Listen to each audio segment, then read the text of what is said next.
Welcome to this explainer. Today, we're jumping right into a totally fascinating intersection between our messy, complex human nature and the digital world. Think about how much of our lives are lived online right now. We've got all these rich internal meanings, thoughts, and intentions, but the second they hit the modern web, they just get flattened. They're turned into sterile data points, metrics, and rigid profiles.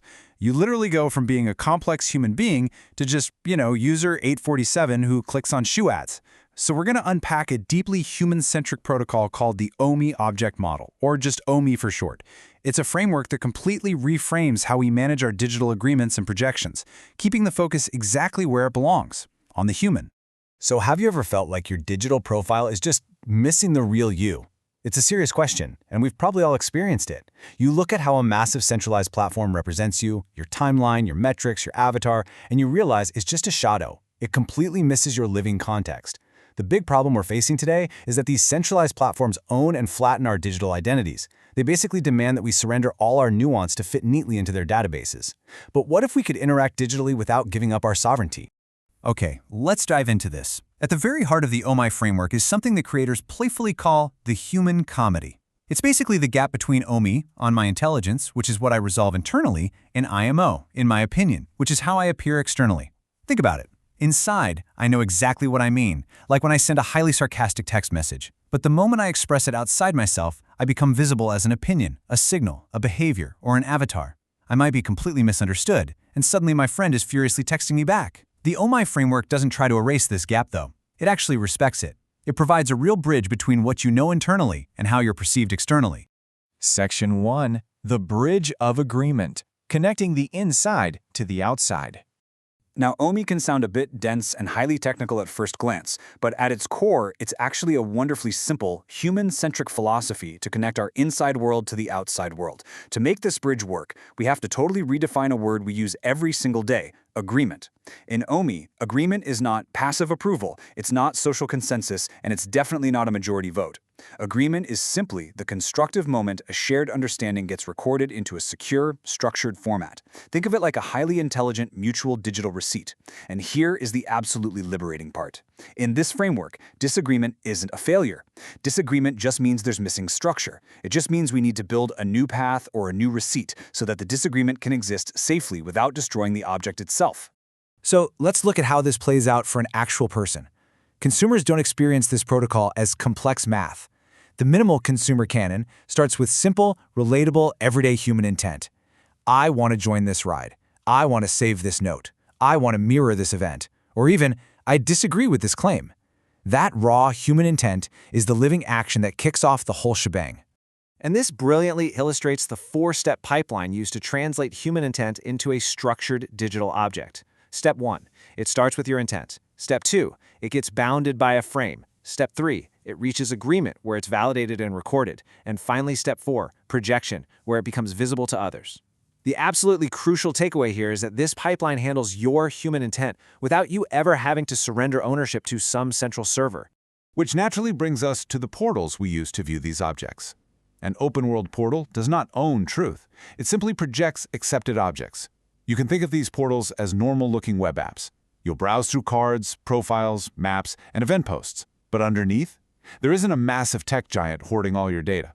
You trust the portal not because the platform demands it, but because the underlying objects can be easily inspected and verified by anyone. Section 2. The digital mirror, self-reflection, and the avatar. So how exactly are these digital agreements projected back to us? We've talked about how agreements are made, but now let's explore self-reflection. I want you to remember this repeating mantra from the source material. The mirror reflects, it does not complete. When you look at an avatar or a digital projection of yourself in the OMI framework, you're basically seeing how your wavelength appears from the outside. The human comedy here is that you might finally see yourself exactly as others see you and still realize it's incomplete. A digital projection, no matter how incredibly detailed, is never the whole living person. It is just an agreement surface. Because of this, the OMI mirror protects against three very specific, very real dangers of our digital age.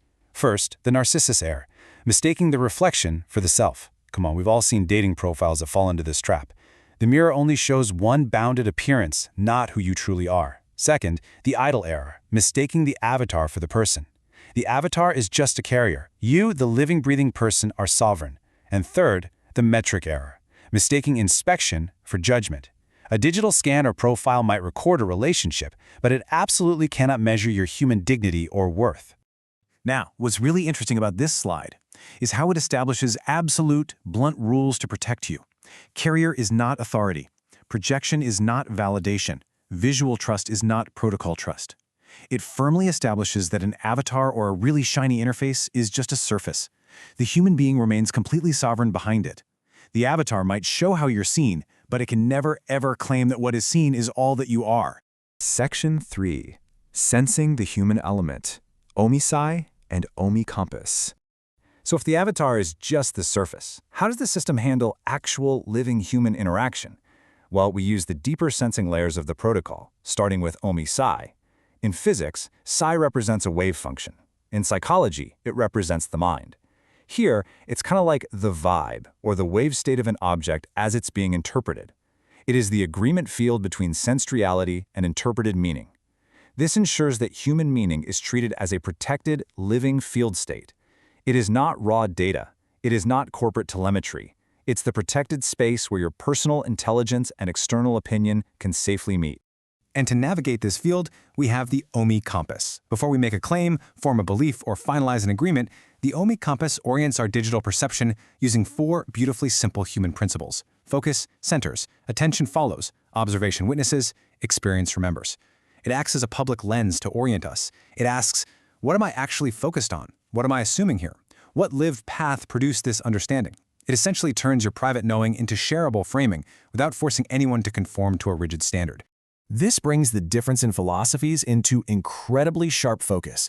Traditional platforms rely on cold machine metrics, extracted data, corporate telemetry, literally reducing profound lessons to mere content and humans to scores.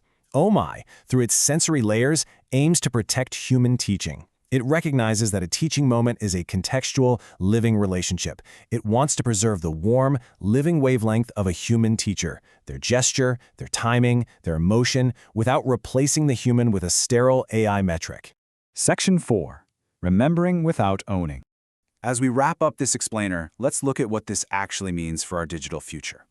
Technology should remember you without owning you. I mean, what a powerful statement. This is the ultimate promise of the OMI framework. You can fully engage with the digital world. You can project your avatar. You can share your teaching, your events, and your agreements. But the person always remains sovereign.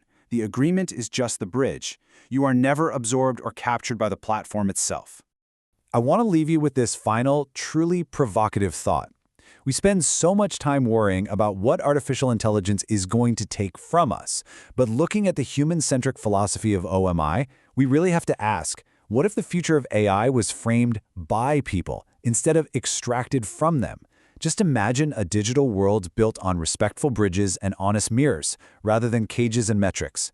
Thank you so much for joining me for this explainer, and keep exploring the incredible potential of your own digital sovereignty.